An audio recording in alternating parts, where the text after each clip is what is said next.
IPL के फेर में फंसे शरद पवार, बिडिंग लगाने वाली टीम में हिस्सेदारी का आरोप। बीजेपी ने पवार से मांगा इस्तीफा। संसद हमले के दोषी अफजल गुरु की फाइल पहुंची केंद्र सरकार के पास। अब सरकार के फैसले पर टिकी हैं निगाहें। आरजेडी की बैठक में दिखी असली राजनीति। रामकृपाल यादव के सामने एक ने दूसरे पर तान दी रिवॉल्वर। श्रीनगर में एक स्कूल की अजीबोगरीब करतूत। बच्चों की देरी से स्कूल आने पर बाल कटवा कर दी सजा। और रुचिका के गुनाहगार राठौर को आज भी नहीं मिली राहत। अब 29 जून को हाईकोर्ट में होगी सुनवाई।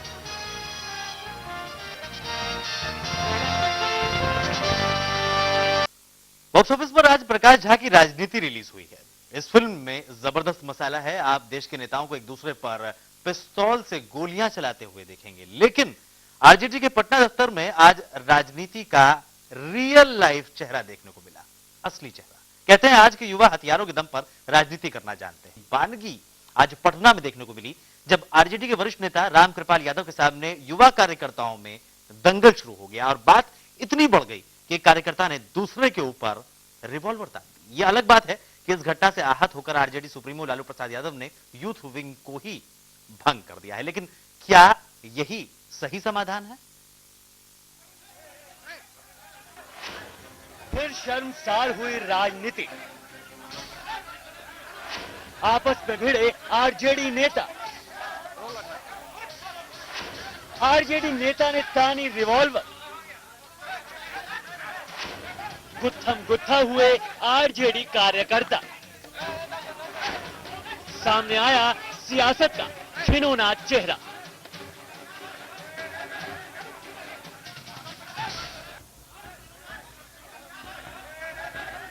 हंगामा, हाथापाई और हाथ में लहराती पिस्टल।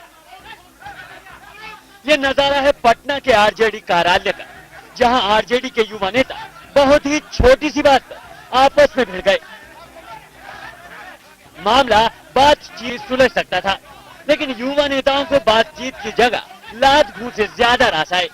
पार्टी कार्यालय में होनी थी मीटिंग, लेकिन होने लगा मल्ल युद्ध।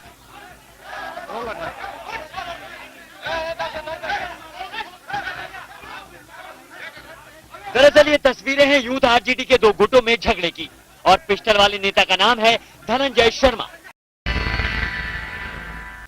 दक्षिणी तटीय आंध्र प्रदेश से समुद्री तूफान लैला अब उड़ीसा के उत्तर पूर्व की ओर बढ़ रहा है। अगले 24 घंटों तक तूफान के आंध्र प्रदेश के तटीय इलाकों में सक्रिय रहने की संभावना है। लैला तूफान अब तक 27 लोगों की जान ले चुका है।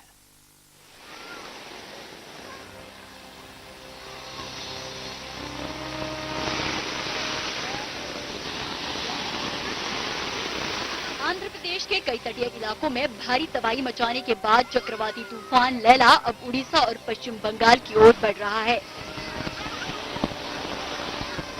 तेवर थोड़ा नरम जरूर पड़ गया है, लेकिन इसका ये मतलब नहीं कि खतरा पूरी तरह टल गया है। आंध्र प्रदेश के तटीय इलाकों में गुरुवार शाम को लैला ने भारी तबाही मचाई। इसमें करीब 20 से ज्यादा लोगों की मौत हो गई। कई गांव जलमग्न हो गए। हजारों लोग बेघर हो गए हैं। तूफान की वजह से आंध्र प्रदेश के दक्षिणी हिस्से में 11 शहर और 1500 गांव अंधेरे में डूब गए हैं।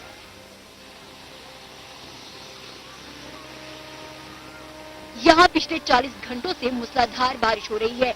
बारिश की वजह से ये तूफान जरूर कमजोर पड़ गया है, लेकिन 23 और 24 मई को इसके फिर से जोर पकड़ने की आशंका है।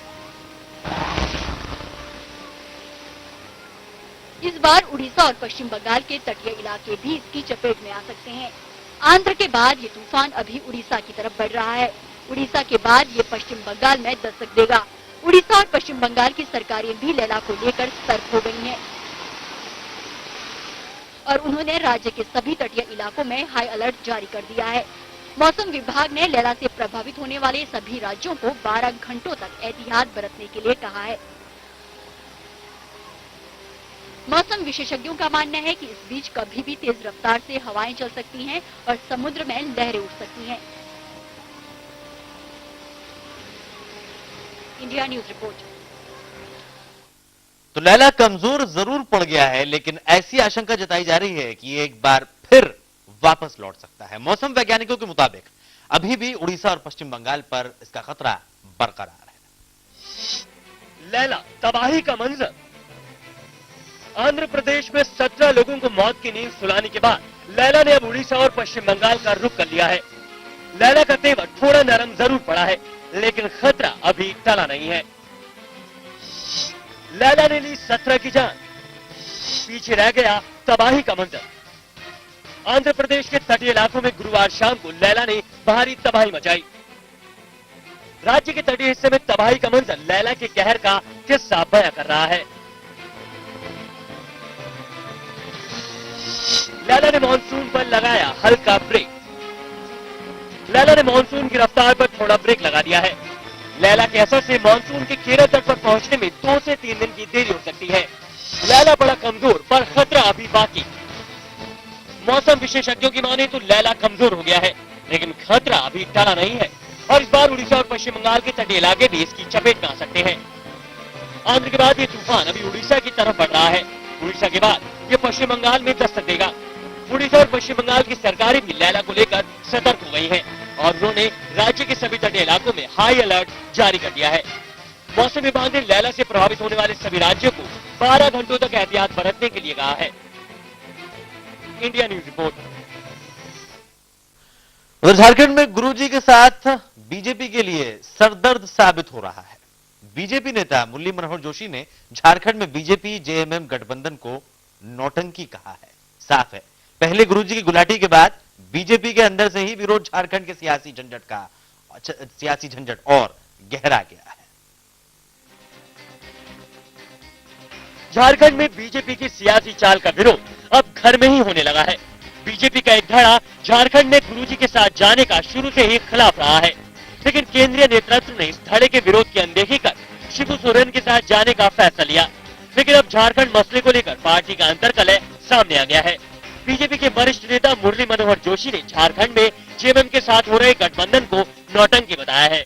Well, normally I don't comment on such things, but what I feel is this, that it is a theatre of the absurd. Murli Manohar Joshi के विरोध पर पार्टी के दूसरे नेता बहुत कुछ बोलने को तैयार नहीं। बीजेपी नेता मुख्तार अब्बास नकवी ने उम्मीद जताई कि बहुत जल्द इस पर कोई न कोई फैसला ले लिया जाएगा। पार्टी ने कुछ लोगों को, कुछ पार्टी के वरिष्ठ लोगों को अधिकृत किया है, वो इस संबंध में बातचीत कर रहे हैं। जो चीज भी बातचीत का अंतिम चीज सामने आएगी वो आपको जानकारी दी जाएगी। लेकिन झारखंड का सियासी झंझट गहरा गया है, क्योंकि पहले शिबू सोरेन का इस्तीफा देने से इनकार और अब घर में ही विरोध हो रहा है। और तुर्रा ये कि पार्टी अध्यक्ष विदेश में गर्मी की छुट्टियां मना रहे हैं। ऐसे में झारखंड की सियासत में आया उबाल बहुत जल्द कम होने वाला नहीं है। रांची से सूरज कुमार के साथ गोविंद ठाकुर, इंडिया न्यूज, दिल्ली। छोटा सा ब्रेक लेंगे, लेकिन ब्रेक पर जाने से पहले आपको आज का सवाल बता दें। अमेरिकी वैज्ञानिकों ने दी भगवान को चुनौती। उन्होंने लैब में ही तैयार कर ली है जीवित कोशिका, जो जीवन की सबसे छोटी इकाई है। हमारा आज का सवाल इसी से जुड़ा है। आज का सवाल है कि क्या प्रयोगशाला में जीवन की नकल बनाना सही है? जवाब देने के लिए अपना मोबाइल उठाइए, इसके राइट मैसेज में जाइए। अगर आपका जवाब हाँ है तो टाइप कीजिए IPTY, और अगर आपका जवाब नहीं है तो टाइप कीजिए IPTN और इसे भेज दीजिए 549954 पर। आपके जवाब हम आपको दिखाएंगे रात 9 बजे इंडिया प्राइम टाइम में।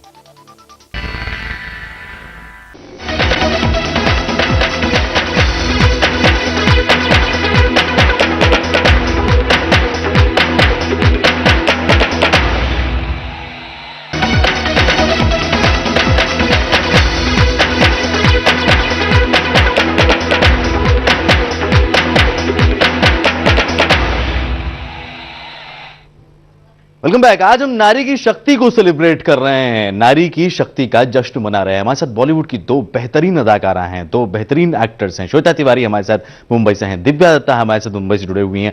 श्वेता, हम अगर नारी शक्ति की बात करें, वुमेन्स डे की बात करें, तो each day is a women's day, क्योंकि हमारी जिंदगी में, खासतौर पर मर्दों की जिंदगी में जो है, औरतों को काफी इन्फ्लुएंस होता है, बतौर बेटी, बतौर बीवी, बतौर बहन, बतौर माँ। क्या लगता है आपको कि एक औरत एक मर्द की जिंदगी के लिए कितनी इंपॉर्टेंट है? मेरे ख्याल से बहुत ज़्यादा इम्पोर्टेंट है, बहुत ही ज़्यादा। ये कई बार मर्दों को ऐसा लगता है कि उन्हें औरतों की ज़रूरत नहीं है, औरतों को उनकी ज़रूरत है, पर ऐसा नहीं है। औरतों को जितनी मर्दों की ज़रूरत होती है, उससे ज़्यादा ज़रूरत मर्दों को औरतों की होती है, क्योंकि अगर वो लाइफ में ज़्यादा सक्सेस करते हैं, दैट ऑल्सो बिकॉज ऑफ उनके घर की किसी औरत का उनके उसके पीछे ज़रूर हाथ होता है, क्योंकि उन्हें लगता है कि बड़ा बिजनेस मीटिंग संभालना ही सब कुछ नहीं होता। जो घर में आकर जो घर की शांति, घर की बाकी की छोटी छोटी प्रॉब्लम्स, जो घर में जो चीज़ें होती हैं, वो संभालने वाली ये औरतें होती हैं। यही वजह है कि वो बाहर का काम अच्छी तरह से संभाल पाते हैं और आगे बढ़ पाते लेकिन हैं। आपको क्या लगता है फिर वो ये एक भ्रांति है क्यों? आखिरकार इस मुगालते में ये रहते क्यों हैं मर्द? या किस मुखालते में कि जी हाँ, कि औरतों को ज्यादा जरूरत है मर्दों की बनिस्बत इस बात औरतों को मर्दों की जरूरत है जी, बनिस्बत इस बात के कि क्योंकि मर्दों को लगता है कि जी वो इसलिए क्योंकि उन्हें लगता है कि वो पैसे कमाते हैं और पैसे कमाने की वजह से हम ज्यादा पावरफुल हैं और हम पैसे देते हैं घर में, तो हमारी जरूरत है उनको, पर उन्हें पता नहीं कि पैसे संभालने वाली तो यही है। अगर लुटाने लगे तो जितना भी कमा लो भैया कम ही पड़ता है। तो बांध के रखने वाली घर में लक्ष्मी, ये घर की लक्ष्मी ही होती है। यानी आपके हिसाब से जो औरतें कमा लेती हैं और संभाल भी लेती हैं पैसे, वो असल मायने में मर्दों के लिए काफी बड़ी दिक्कत बन जाती हैं। जी, दिक्कत नहीं, मेरे ख्याल से बहुत बड़ी सपोर्ट बन जाती है उनके लिए। हाँ, अगर मर्द दिक्कत मानना शुरू कर दें तो वो उनकी बदनसीबी है।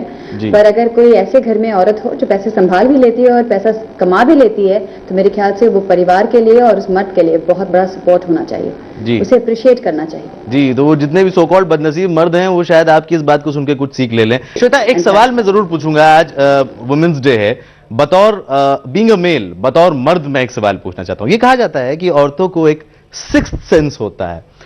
कोई उनकी तारीफ क्यों कर रहा है, झूठी कर रहा है, किस लिए कर रहा है, क्या मकसद है, आखिर मोटिव्स क्या है, ये कहीं ना कहीं औरतों को पता चल जाता है। अगर ऐसा है तो आखिरकार ये होता कैसे है? जी जी, एक्चुअली सच बताओ तो ये औरतों को भी नहीं पता कि कैसे होता है। वो बुरी नीयत और अच्छी नीयत को पहचान जाती हैं, क्या है पहचान जाती हैं कि क्या हो रहा है, उनकी वो सिक्स सेंस काम करती है। लेकिन एट टाइम्स वो अपनी सिक्स सेंस को भी नजरअंदाज करके बेवकूफ बन जाती हैं और वो फंस जाती हैं। तो मैं हर औरत को जगा कर कहना चाहती हूँ, वेक अप, अपने सिक्स सेंस पर बिलीव करना शुरू करें और अपने आप पर विश्वास रखें, सही काम करें। तो ये है बॉलीवुड की सबसे जादुई जोड़ी। अभिषेक बच्चन और ऐश्वर्या राय बच्चन अपनी फिल्म रावण को प्रमोट कर रहे हैं और इसी फिल्म को प्रमोट करने के लिए वो कान फिल्म फेस्टिवल में जब पहुंचे तो हर किसी की निगाहें उन पर टिक गई।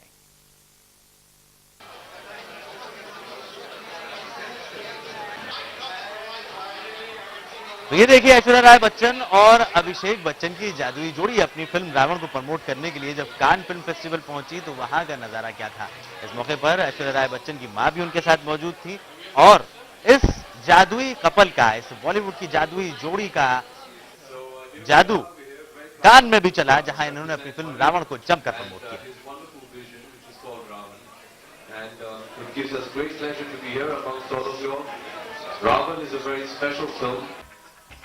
और इसके बाद अपनी फिल्म रावण को प्रमोट करने के लिए रेड कारपेट पर भी वॉक किया इस जादुई कपल ने। अभिषेक बच्चन और ऐश्वर्या राय बच्चन की एंट्री रेड कारपेट पर आप देखिए।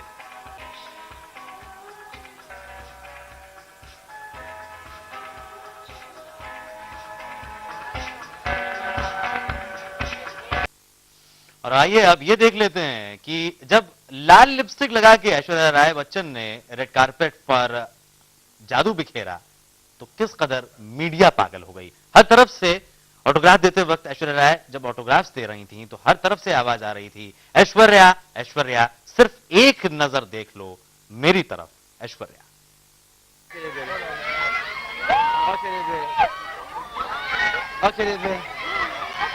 ऐश्वर्या